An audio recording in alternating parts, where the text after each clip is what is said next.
اللہ میری دوڑ تیری طرف ہے، چاہے میرے کام مخلوق کے راستے سے بنا یا براہ راست بنا، میں ان مخلوق اور میں محتاجوں کی پلٹن کے پیچھے نہیں چلتا۔ بسم اللہ الرحمن الرحیم۔ جمعہ کے دن پیش آنے والے حالات اور واقعات۔ بہت سی احادیث اور روایات سے جمعہ کے دن مندرجہ ذیل حالات اور واقعات کا وجود ثابت ہوتا ہے۔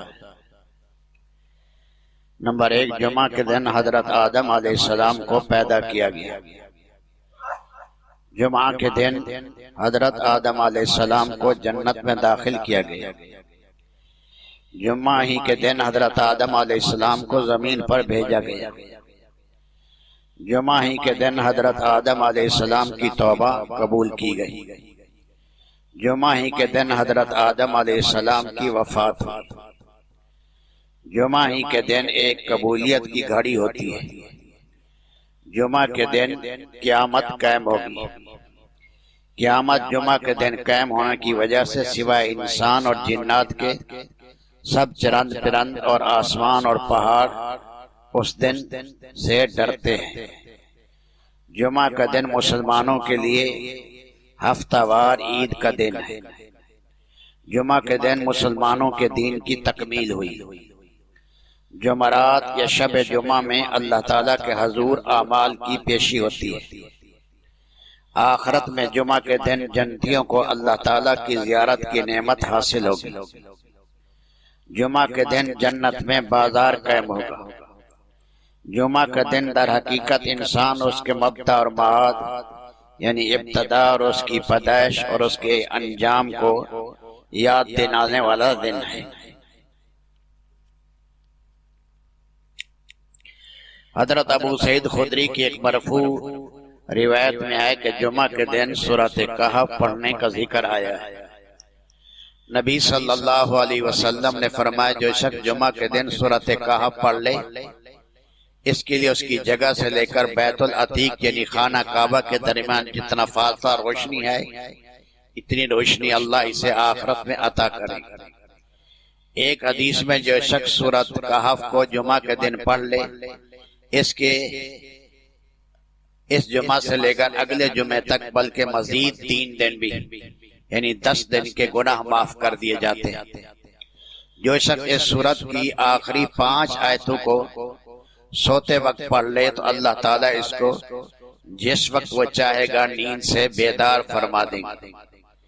ایک حدیث میں مروی ہے جو شخص جمعہ کے دن سورۃ کہف پڑھ لے وہ 8 روز تک ہر فتنہ سے محفوظ رہے گا۔ اگر اس دوران دجال بھی نکل آئے تو اس کے فتنے سے بھی محفوظ رہے گا۔ حضرت ابو ہریرہ رضی اللہ تعالیٰ عنہ سے روایت ہے کہ رسول اللہ صلی اللہ علیہ وسلم نے فرمایا جو شخص جمعہ کی رات میں سورۃ دخان پڑھے اس کے گناہ معاف کر دیے جاتے ہیں۔ حضرت ابو ہریرہ سے مروی ہے جو شخص جمعہ کی رات میں سورۃ یاسین پڑھے اس کی مغفرت کر دی جاتی ہے۔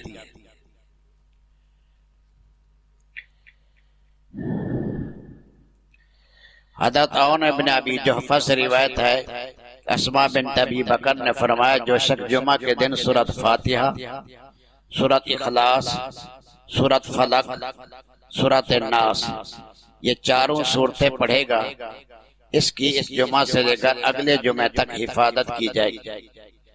جو شخص جمعہ کے دن امام کے سلام پھیرنے کے بعد اپنے پاؤں موڑنے سے پہلے سورۃ فاتحہ، اخلاص، فلق اور الناس 7 مرتبہ پڑھے اس کے اگلے پچھلے سب گناہ معاف کر دیے جائیں گے۔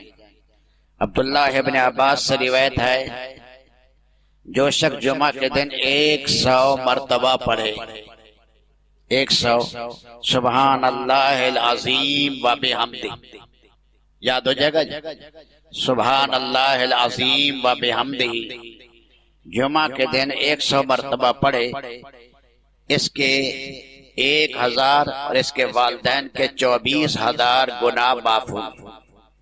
اس کے 1000 اور اس کے والدین کے 24,000 گناہ معاف ہوں گے۔ جامع الصغیر للسیوطی۔ تو بھی آج جمعے کا دن بھی ہے اور یہ رمضان المبارک کے جمعے ہیں، سورۃ کہف کا بھی اہتمام کیا جائے اور کثرت کے ساتھ درود شریف بھی پڑھا جائے، اور ہو سکے اللہ توفیق دے تو صلاۃ و تسبیح بھی جمعے کے دن پڑھ لے، بہترین موقع ہے۔ اور آج شام سے انشاءاللہ خوش قسمت لوگ اعتکاف میں بیٹھیں گے، تو جو بھائی اعتکاف میں بیٹھ رہے ہیں وہ غروب آفتاب سے پہلے ہی آدھا گھنٹہ پہلے احتیاطاً پہنچائیں اور پھر اپنے نام وغیرہ بھی درج کرا دینا۔ اللہم صلی علی سیدنا محمد وعلی آل سیدنا محمد وبارک وسلم۔ یا حی یا قیوم برحمتک نستغیث اصلح لنا شاننا کلہ ولا تکلنا الی انفسنا طرفۃ عین۔ اللہم نسألک صحۃ فی ایمان و ایمانا فی حسن خلق و نجات یتبع فلاح و رحمت منک و عافیہ و مغفرت منک و رضوانہ۔ اے اللہ قرآن سے خصوصی شغف عطا کر، قرآن کی محبت عطا کر، کثرت سے قرآن کریم پڑھنے والا بنا۔ جو قرآن کریم کے دور کر رہے ہیں اور جو قرآن کریم کا مصلح سن رہے ہیں، سنا رہے ہیں، اللہ سب کی مغفرت فرما۔ یا اللہ قرآن کریم کا ہر گھر میں غلغلہ ہو، ہر دکان میں قرآن کریم کا غلغلہ ہو، قرآن کریم اس کی محبت ہمارے دل و جان میں پیدا کر، آنکھوں کی ٹھنڈک دل کی بہار بنا۔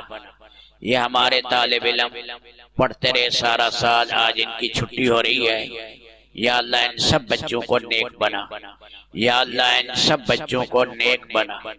گھر میں یہ جا رہے ہیں عافیت کے ساتھ جائیں اور پھر شوال میں عافیت کے ساتھ آئیں۔ اے اللہ یہ ان اداروں کو قیامت تک باقی رکھنا، جہاں قال اللہ وقال الرسول کی گونج ہے۔ اپنے فضل و کرم سے ہمارا رمضان قبول کر۔ وصلی اللہ تعالی علی خیر خلقی محمد و آلہ وصحبہ۔ اللہ میری دوڑ تیری طرف ہے، چاہے میرے کام مخلوق کے راستے سے بنا یا براہ راست بنا، میں ان مخلوق اور میں محتاجوں کی پلٹن کے پیچھے نہیں چلتا۔